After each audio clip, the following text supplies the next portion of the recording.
as the designee of the Majority Leader. Thank you, Mr. Speaker. I ask unanimous consent that all members have 5 legislative days to revise and extend their remarks and to include extraneous material on the subject of my special order. Without objection. Thank you, Mr. Speaker. As National Police Week gets underway and we prepare for the coming days of solemn tributes and remembrances of our brave men and women in blue and green, here in our nation's capital and across the country, it's more important than ever that we stand here united as House Republicans and share our appreciation for all that our heroes do every single day to keep us safe. National Police Week is a time to remember and honor those who have made the ultimate sacrifice for our safety and security, and to express our gratitude and support to those who continue to serve and protect our communities across the country. As the proud representative of Florida's 3rd Congressional District and the wife of a first responder, I have witnessed firsthand the courage and dedication of our local law enforcement officers. They are the ones who respond to emergencies, prevent crimes, and uphold the law in our communities. They are the ones who face danger and uncertainty every time they put on their uniform. They are the ones that leave their families behind, not knowing if they will return home safely. And like so many spouses, when my husband puts on his SWAT medic vest for a call out, I feel that twinge of uncertainty. I hug him just a little tighter. It's a unique feeling to us, to the people who love those who serve. And of course, we all pray that our loved ones return home safely. Before my colleagues take the floor and share their appreciation for our men and women in blue and green, I briefly want to share with you some of the stories of the fallen heroes from my district in Florida who have touched our lives and our hearts with their service. In Alachua County, we remember Deputy Sheriff Kenteris Taylor, who was killed in a single vehicle crash while responding to a domestic violence call on March 12, 2020. He was only 27 years old and had served with the Alachua County Sheriff's Office for less than a year. He is survived by his fiancée, his son, his parents, and his siblings. In Gilchrist County, we remember Sergeant Noel Ramirez and Deputy Taylor Lindsay of the Gilchrist County Sheriff's Department, who were brazenly attacked and killed while on a lunch break in Trenton, Florida, on April 19th, 2018. Sergeant Ramirez had served with Gilchrist County for 7 years and is survived by his wife and 2 children. Deputy Lindsay, who was only 25, is survived by his parents and his grandparents. In Bradford County, we remember Sergeant David LaShawn Goodson, who died from complications of COVID-19 on August 18th, 2020. He was 48 years old and had served with the Bradford County Sheriff's Office for 22 years. He is survived by his wife, his daughter, his son, his mother, and his brother. In Marion County, we remember Deputy Sheriff Craig Heater Riley II, who died from complications of COVID-19 on December 16th, 2020. He was 53 and had served with Marion County Sheriff's Office for 25 years. He is survived by his wife, his 2 daughters, his son-in-law, his grandson, his parents, and his sister. And finally, just this year, we lost Deputy Nick Tilleman. He was 30 years old and had served our nation in both the Army and the Navy. He was a friend to all and known as a goofball who could keep a smile on your face. Tragically, the smile that he so frequently donned couldn't hide the pain that he felt, and on February 15th of this year, he took his own life. It is not popular, nor is it very easy, to talk about the mental strain on our first responders, but it must be said both here on the floor of the United States House of Representatives and in departments around this country, mental health matters. Our men and women in blue and green are responding to the most violent, disturbing, and tragic scenes that not only stay with them for the rest of their lives, but force them to compartmentalize their work for the rest of their time on the force and beyond. No man or woman should have to bear that burden alone or in silence. It's well past time we prioritize mental health training and treatment for our LEOs and all of our first responders. Again, I am proud, not just as a wife to a SWAT medic, but as a representative of some of Florida's finest. We are here to honor those that have served our communities with distinction, as well as those that continue to do so. Today you will hear the stories of many that have served, and I'm especially honored to lead this special order along with my good friend, Sheriff John Rutherford, and giving thanks for recognizing their service. These are just some of the names of the fallen heroes from our districts. There are many more who have given their lives in other counties and cities across our state and nation. Each one of them has a story to tell. Each one of them has a family to mourn. Each one of them has a legacy it is our duty to honor. We owe them a debt of gratitude that we can never repay, but we can do our best to support their families and colleagues who are left behind. We can do our best to ensure that they have the resources and equipment they need to do their job safely and effectively. We can do our best and will do our best to respect and appreciate their work and sacrifice. We can and we will stand up for our men and women in uniform in the face of attacks from those who wish to vilify our hardworking LEOs. As we mark National Police Week 2023 and welcome the thousands of law enforcement officers to our nation's capital, their nation's capital, for days of ceremonies, tributes, and important conversations, let us remember and honor the fallen heroes of law enforcement. Let us pray for their families and friends who miss them dearly, and let us thank our brothers and sisters in blue and green who carry on the mission today. We will never forget that they gave their lives for us. We will never forget their names, all 246 that were lost in the line of duty last year. At this time, I would like to yield 5 minutes to my friend and colleague from the great state of Florida, Sheriff John Rutherford.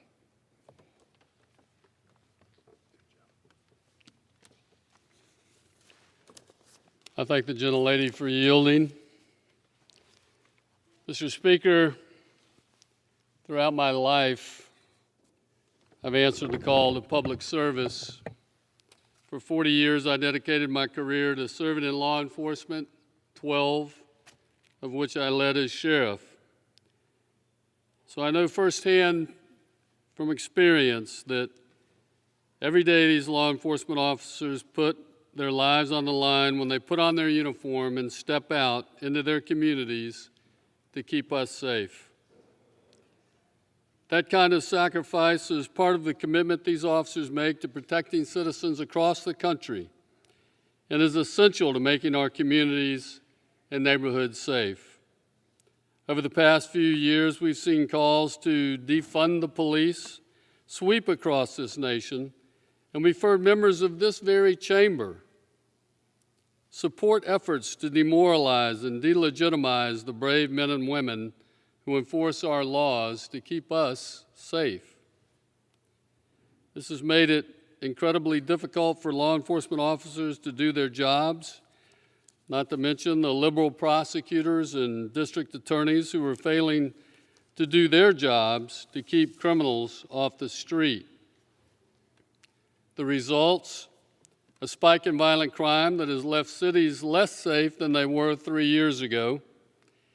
I'm proud that our House Republicans, led by Speaker McCarthy, are focusing on upholding law and order across America. House Republicans are committed to supporting our law enforcement. That means helping agencies hire more police officers, opposing all efforts to defund the police, and cracking down on those prosecutors and district attorneys who refuse to do their jobs and prosecute crime. We recently voted to overturn D.C.'s soft-on-crime criminal justice reforms that reduce penalties for people who were committing crimes like carjacking and robbery. Throughout my career in law enforcement, I've seen how failure to prosecute minor crimes leads to more serious violent crimes. We need to work with our leaders in law enforcement, work with them, not against them. That's why I was proud to reintroduce the Invest to Protect Act this week. This bill would provide small police departments with fewer than 200 officers the resources that they need to hire and retain the best officers, provide necessary training, and improve their well-being. Small law enforcement departments make up more than 96% of our local U.S. police departments. The Invest to Protect Act would simply grant process and give the departments the flexibility to make meaningful investments in their officers and communities. Part of making grants more accessible to law enforcement agencies is by removing strings to federal money. I've been fighting against President Biden's efforts to empower the U.S. Attorney General to make training and policy decisions, moving local policing decisions from sheriffs and local police chiefs to the federal government. That's a very scary idea to someone who understands the importance of keeping policing local.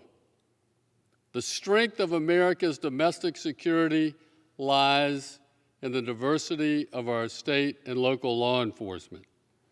We can start by defunding Section 19 and 20 of the President's Executive Order on Policing, which requires law enforcement agencies who receive federal money to be accredited to stand with standards that are set by the AG and to meet a list of policies also decided by the Attorney General before they're eligible for federal grant money. Any move to nationalize local law enforcement must be resisted at every turn. But most importantly, we must do all we can to keep law enforcement officers safe while they're on duty.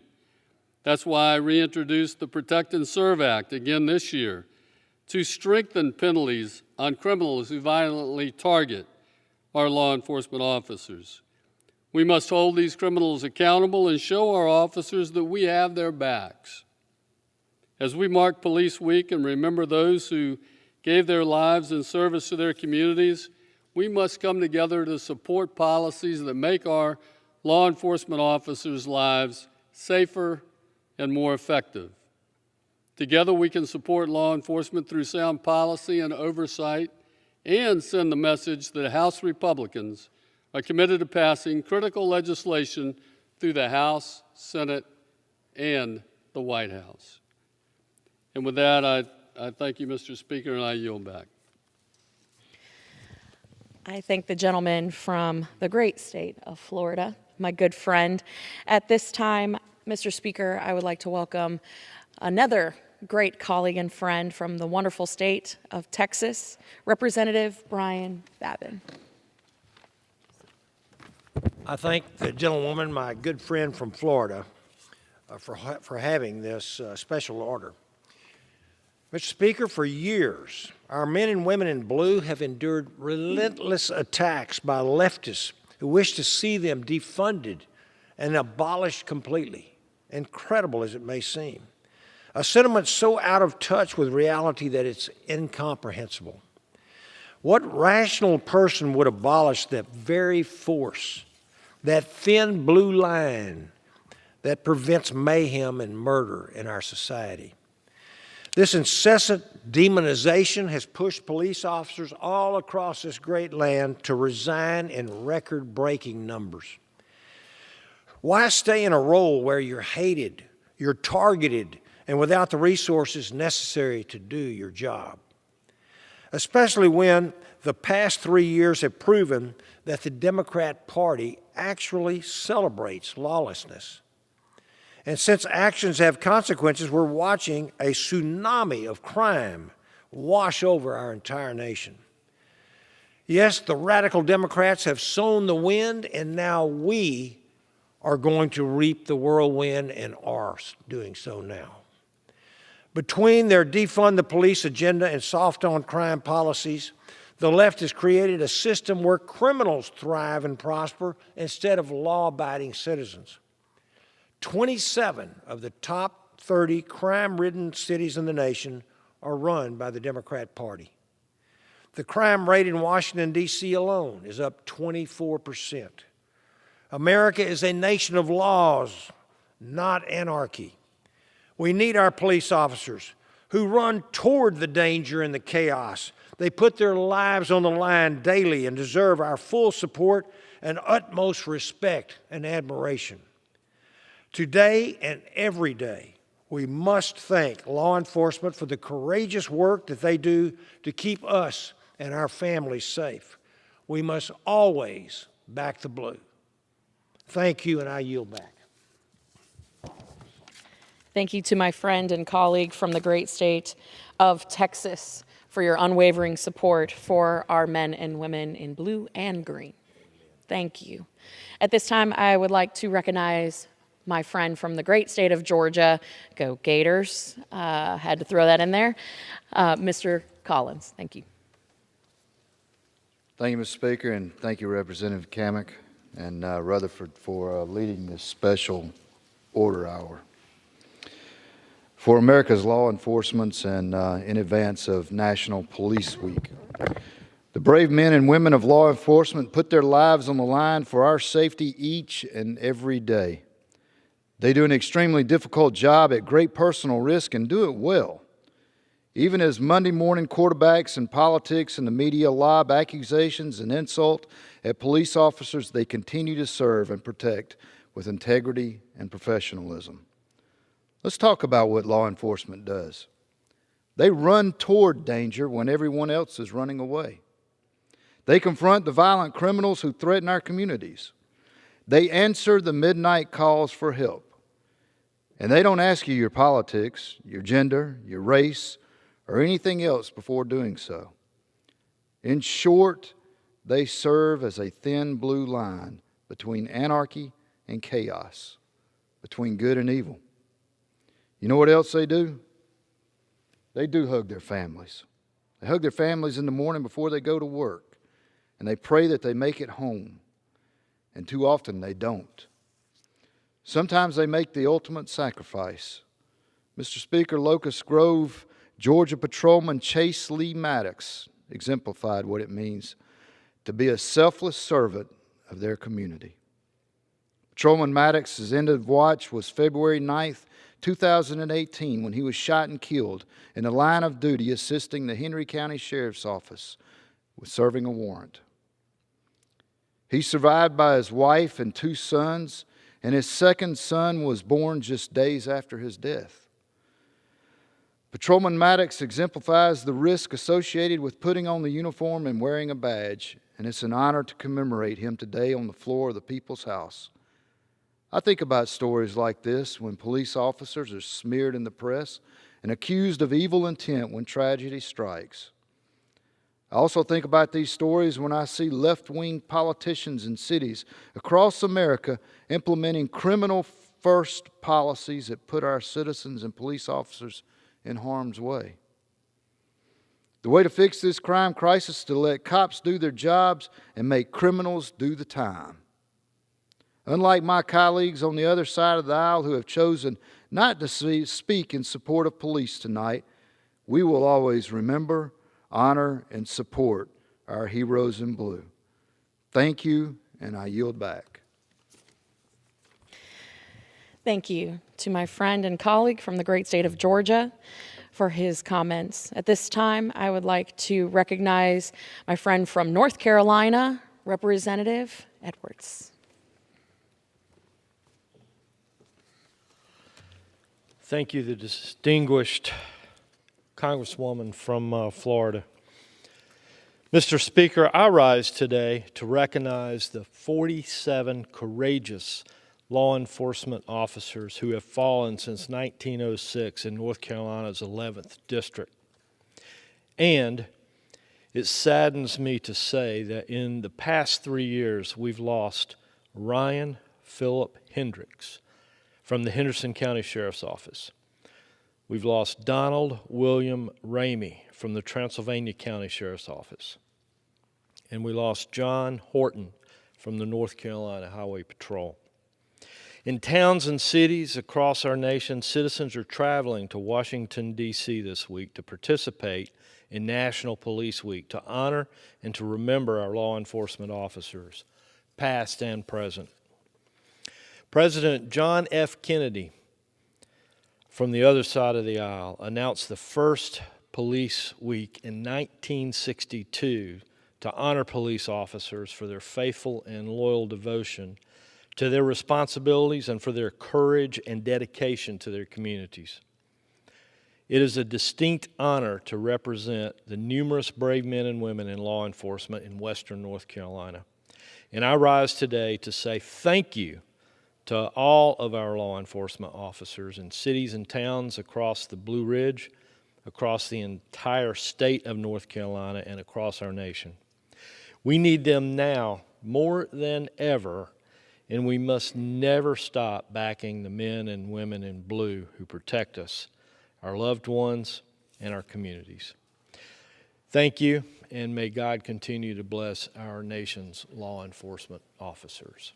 And Mr. Speaker, I yield. Thank you. Thank you to the gentleman from North Carolina. At this time, I would like to welcome and recognize my friend from the great state of Texas, Representative Self. Mr. Speaker, I rise to honor law enforcement during this upcoming National Police Week. Thank you to the gentlelady from Florida. In 1962, as my colleague from North Carolina suggested, President John F. Kennedy formally proclaimed the recognition of Peace Officers Memorial Day beginning in May of 1963. Kennedy acknowledged that law enforcement officers have played an important role since the beginning of this nation. In 1821, Stephen F. Austin, known as the Father of Texas, established a group of roughly 50 men to provide for the safety of the first Texas settlements. He recognized this group as the Rangers in 1823, for their duties compelled them to range over the entire countryside, thus giving rise to the service known today as the Texas Rangers. Today, I want to pay special homage to the first responders who ran to the gunfire when shots rang out last Saturday, just 4 days ago, at the Allen Outlet Mall in Allen, Texas. The first responders include the Allen Police Department, the Plano Police Department, the McKinney Police Department, the Frisco Police Department, the Prosper Police Department, the Wiley Police Department, the Fairview Police Department, the Collin County Sheriff's Office, the Collin County Constable Precinct 1, Collin County Constable Precinct 3, the Texas Alcoholic Beverage Commission, the Texas Department of Public Safety Highway Patrol, and, and the Texas Department of Public Safety Texas Rangers. I want to offer special recognition to the Allen police officer who, by the grace of God, was on the scene when the first shot was fired and responded swiftly. He is a hero among a cast of heroes who continue piecing together the details of this horrible occurrence. That Allen police officer's actions epitomize the words of the legendary Texas Ranger, Captain W.J. McDonald, who said, "No man in the wrong can stand up against a fellow who's in the right and keeps a-comin'." I yield back. Thank you to the gentleman from Texas. At this time, I would like to recognize from the great state of Virginia, Representative Good. Thank you, Congressman Cammack, for hosting this special order tonight, honoring the brave men and women who put their lives in harm's way to keep our communities safe. Every day, some 800,000 law enforcement officers put on the badge and leave their families behind, not knowing what the day will hold. They serve silently on the front lines, faithfully upholding the law, fighting to reduce crime and to save lives. Our party truly backs the blue and stands proudly with these valiant men and women, including those serving this Capitol complex even tonight. Sadly, however, those on the other side want to defund the police and restrict their ability to enforce the law. But we want them to have all of the support resources they need most to effectively execute their duties. In fact, I have a former state trooper on my own staff, and I'm grateful for his service to our Commonwealth. Unfortunately, these last few years have seen mass retirements and decreasing morale in police departments, so I want to stand with my colleagues to express my deep gratitude to all law enforcement officers who stand in the gap to serve and protect. Thanks to you, families in our communities can sleep better knowing you stand watching, ready to respond when needed. Thank you on behalf of a grateful nation. Thank you to my colleague from Virginia. At this time, I would like to recognize Sheriff John Rutherford to join me in reading the names of our fallen from last year.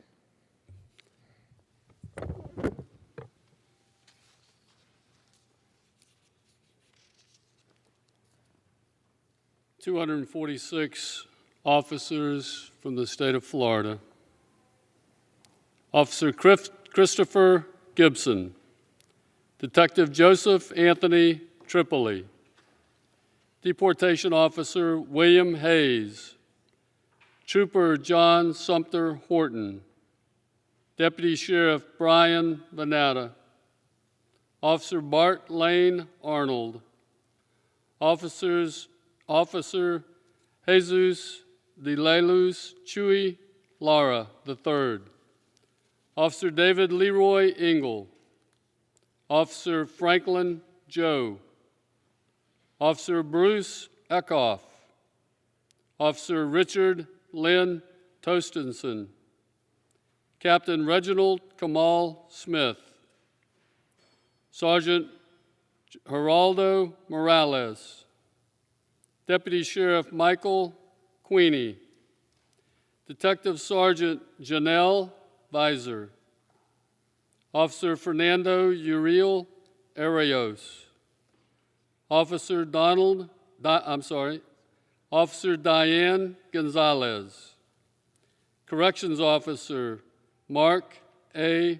Loken, Officer Brian R. Shields, Deputy Sheriff Brian Dennis Moore, Chief Michael E. German, Deputy Sheriff Joseph Robert Tinoco, Captain Jeffrey Allen Pierce, Investigator Stephen Ray Finley, Deputy Sheriff Terrence Nicholas Bateman, Sergeant Malik Z. Majusub, Corrections Officer Melissa M. France, Detective James M. Ward, Corporal Ernest M. Robinson, Officer Ramiro Ray Perez, Sergeant Kenneth J. Thurman Sr., Officer Daniel J. Sanchez, Chief Ron Rife, Officer Correel Cortez Jones, Officer Tyler Linehan, School Resource Officer Johnny Patterson, Detective Jason Rivera, Special Agent Anthony Salas, Lieutenant Kevin Pounders, Deputy Jailer Gregory L. Means, Corporal Charles Galloway, Sergeant Ramon Gutierrez, Detective Wilbert D. Mora, Officer Christopher Wayne Berry, Deputy Sheriff John L. Grampovnik,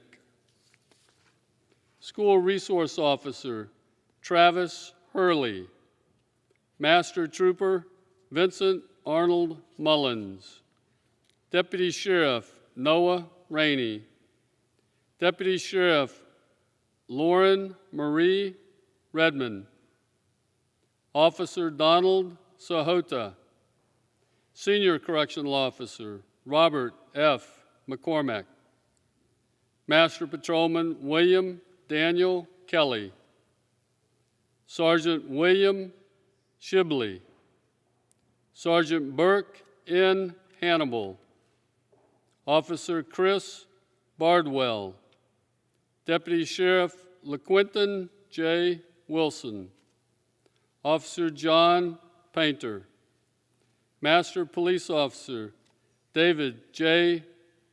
Nevis, Sergeant Arthur Duran, Deputy Sheriff Steve Bobbitt, Correctional Officer Helen May Smith, Sergeant Chris Jenkins, Captain Colin Burney, Chief Leslie Stevens, Deputy Sheriff Brian J. Norton, Sergeant Robert M. Miller, Officer Leonard Swanson, Special Deputy Marshal Joseph Elzondo Gomez, Patrolman David Glenn Evans, Detective Michael W. Godwin, Sergeant Joseph Caldwell, Lieutenant Scott Brandon Owens, Correctional Officer Jose Ruiz, Deputy First Class Kenny Olander, Senior Officer Robert Eric Duran, Trooper Tamar Anush Bucci, Officer David A. Mathura, Correctional Officer Lonnie D. Johnson, Sr., Corporal Benjamin Lee Cooper, Officer Jake Alexander Reed, Officer Freddie Wilson, Officer Caleb Ogilvy, Deputy Sheriff Dominique Collada, Officer Lane Anthony Burns, Sergeant Barbara Majors Finley, Trooper Martin Francis Mack III, Trooper Brandon Tyler Siska, Officer Dan Roca, Officer Jeffrey Herndon Carson, Deputy Sheriff Douglas Warren Sanford, Investigator Donald Richard Crooms,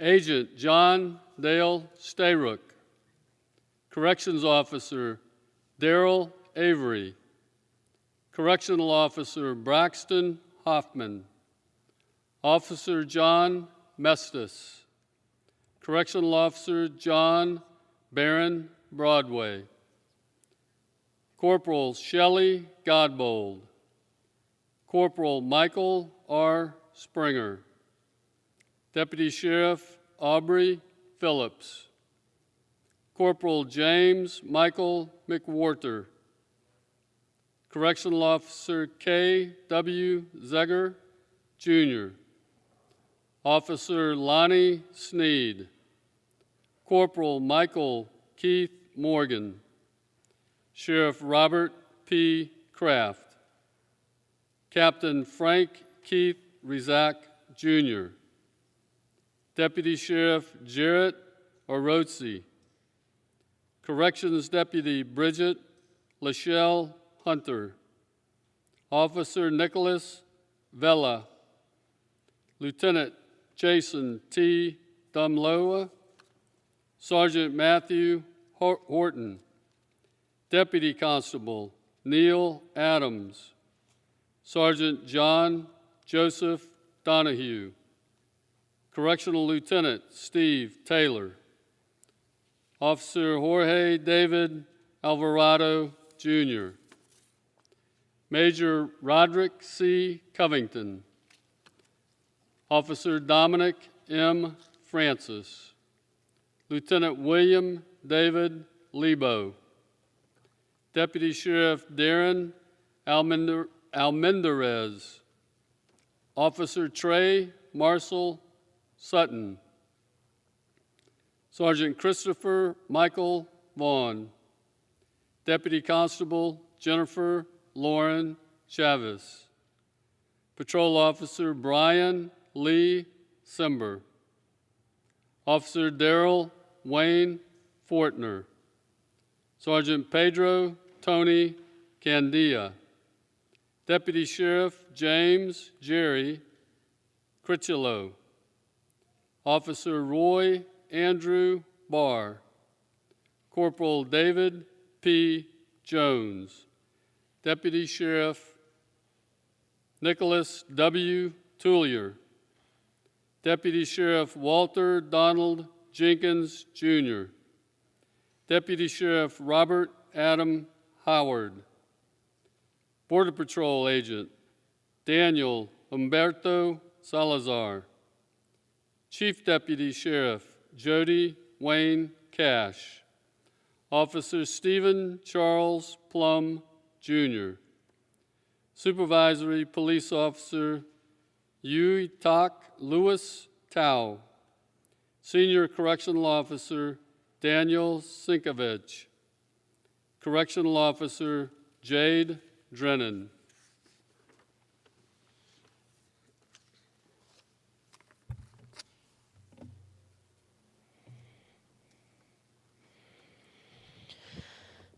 Thank you to my friend and colleague for helping name the first 120 of those that we lost in the line of duty last year. At this time, I would like to continue reading the list of names. Officer Trainee Cody Allen Olafson. Lieutenant Mark Allen Pike. Supervising Fire Marshal John Joseph Jack McCauley. Officer Houston Ryan Tipping. Deportation Officer Brian Wayne Turner. Special Agent Peter Christopher Egan. Officer Adrian Lopez Sr. Deputy Sheriff Thomas E. Baker III. Officer Christopher Nicholas Ferriello.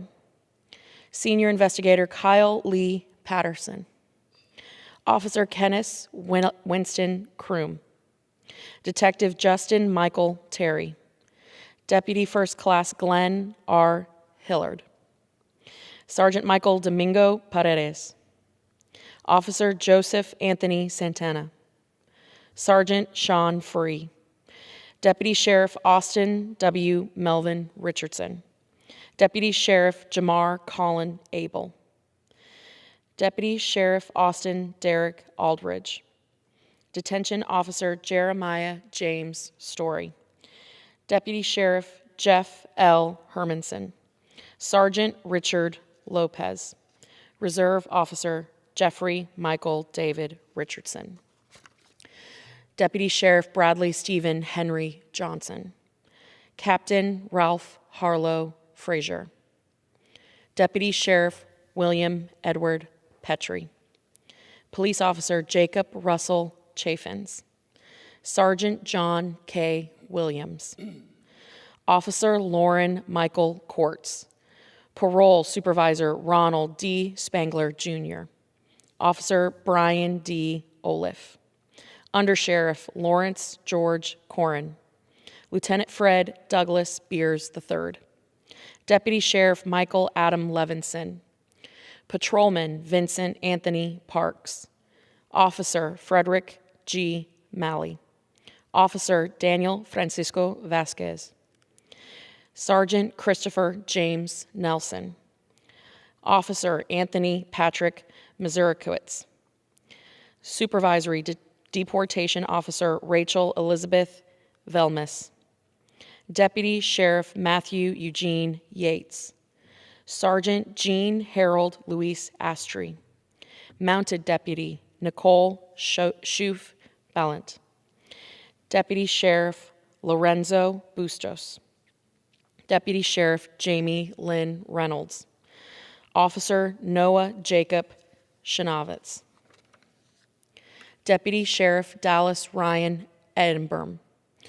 Sergeant Matthew Ryan Fishman. Special Officer Mannion. Conservation Officer Lawrence E. Cabana. Deputy Sheriff Andrew Peary. Corporal Chad M. Beatty. Deputy Sheriff Ned P. Bird.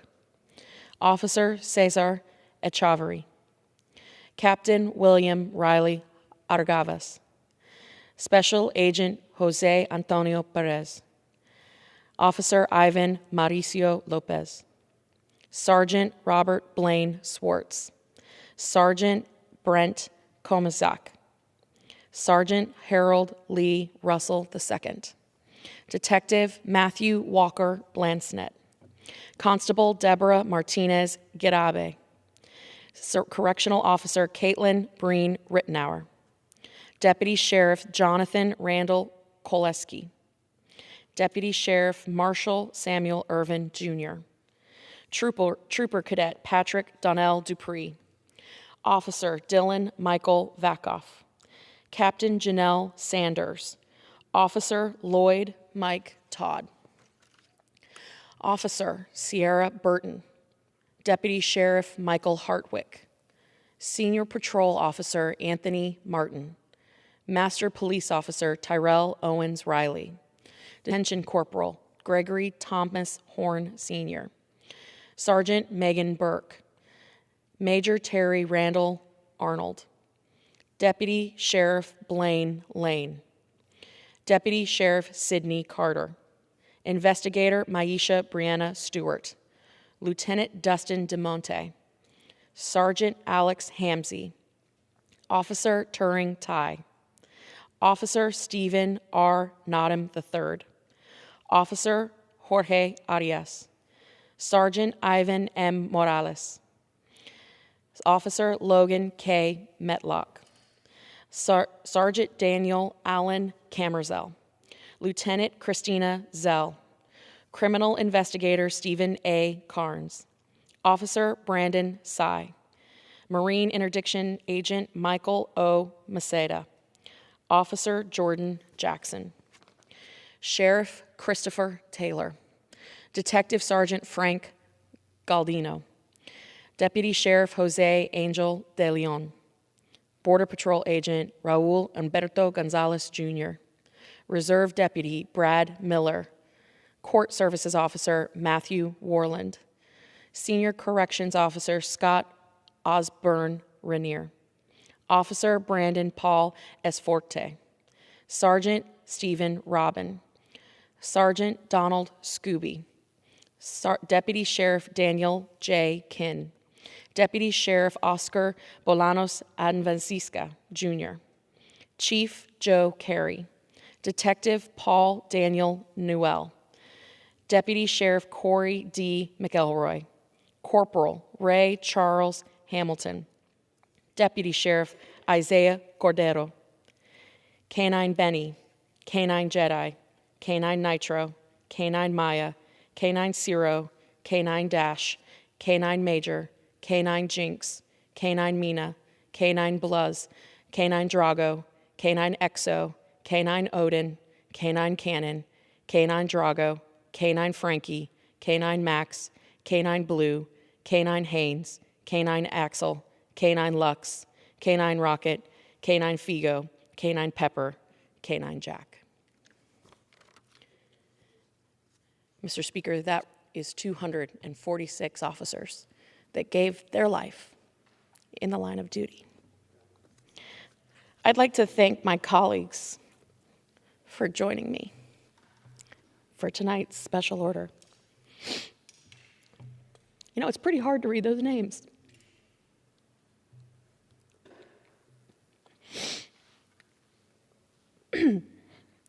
Mr. Speaker, at this time I have no more speakers, and I would like to close. I yield the balance of my time. The gentlelady yields back.